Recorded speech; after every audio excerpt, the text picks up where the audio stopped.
Dr. King addressed Riverside Church. Thousands gathered there.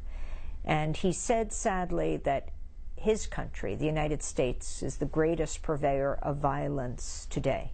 He was speaking out against the war in Vietnam. There were many, even in his inner circle, who said, "Don't do it, Martin.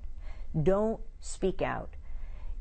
You have achieved the support of the most powerful person on earth, the President of the United States." It was Lyndon Johnson at the time. You got him to sign the Voting Rights Act. You got him to sign the Civil Rights Act.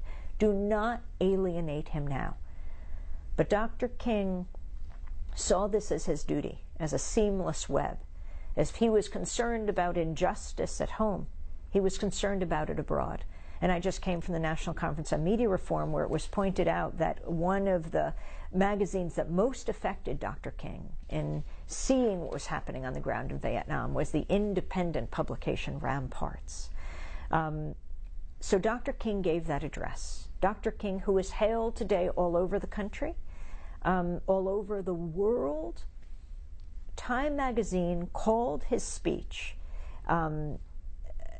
talked about it as demagogic, saying that it sounded like a script from Radio Hanoi.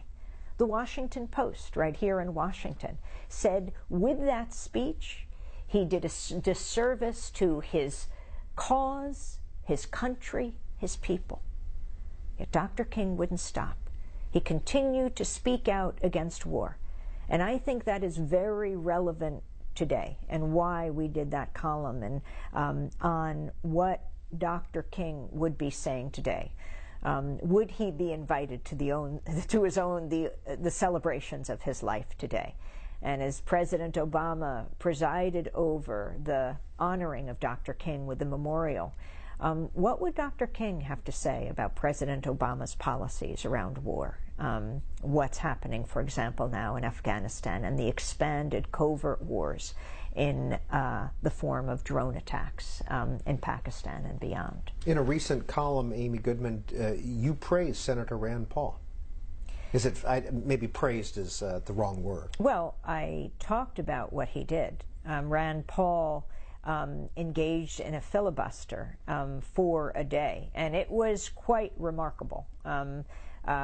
Protesting drone attacks, and it was not only Rand Paul, but a number of his colleagues on the Republican side of the aisle.